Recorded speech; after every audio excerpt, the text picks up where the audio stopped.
काला राघव होता. राधिका कुठे आहेस? घरी निघालीस का? राघवने विचारलं. हो, बोरीवलीला आहे. विरार ट्रेनची वाट बघते, मी राघवला बोलली. तेवढ्यात राघव म्हणाला, अगं थांब थोडं, मी अंधेरीवरून निघालोय, भेटू थोड्या वेळ. मलाही खूप आनंद झाला आणि मी राघवची वाट पाहू लागली. फोन बंद करताच मी पाहिलं त्या वयस्कर बाईने पुन्हा एक कटाक्ष टाकला. जणू तिला काहीतरी समजलं होतं. तिने अजून सावधपणे इतर पुरुषांना दूर ठेवायला सुरुवात केली.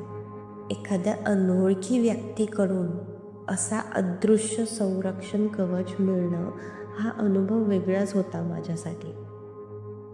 काही वेळातच गर्दीमधून वाट काढत राघव प्लॅटफॉर्मवर पोहोचला. त्याचं तेजस्वी हसणं, डोळ्यातलं प्रेम पाहून माझं मन उजळून गेलं.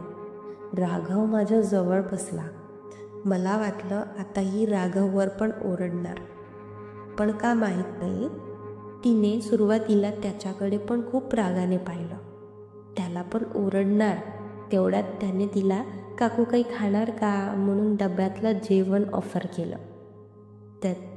त्याचा तिच्याबद्दलचा कन्सर्न पाहून ती शांत झाली आणि तिला वाटलं की ही याच्या ओळखीचीच आहे, तिच्या जवळचं कोणतरी आहे. ती बाई शांत झाली. फक्त राघवकडे एक दयाळू नजर टाकली आणि मग शांतपणे त्याच ओल्या बाकावर झोपी गेली. कोणतंही ओरडणं नाही, कोणतीही घाई नाही. मी आणि राघव थोड्या गप्पा मारत बसलो. राघवने माझ्यासाठी समोसे आणि पाण्याची बॉटल आणली होती. प्रेमाने त्याने माझ्याकडे दिलं आणि आम्ही दोघं मिळून खायला लागलो. मी त्या बाईला विचारले, तुम्ही पण घ्याल का काही? ती हळूच नाही म्हणाली, पण तिच्या डोळ्यात काहीसं ओलावलेलं मी पाहिलं. तेवढ्यात विरार ट्रेन प्लॅटफॉर्मवर येताना दिसली. मी राघवला पाहिलं. दोघांनी गोड निरोप घेतला. मी ट्रेनमध्ये वळली आणि लेडीज डब्यात चढली. ती वयस्कर बाई हात वर करून मला काहीतरी सांगत होती, मला आशीर्वाद देत होती, जणू ते पाहून.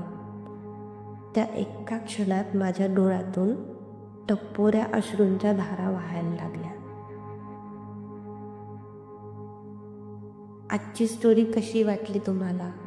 तुम्हाला पण असे कोण भेटले आहे का? तुम्हाला जर ही कथा आवडली असेल तर नक्की मला तुमच्या प्रतिक्रिया द्या. मला पण नवनवीन कथा सांगायला आवडेल.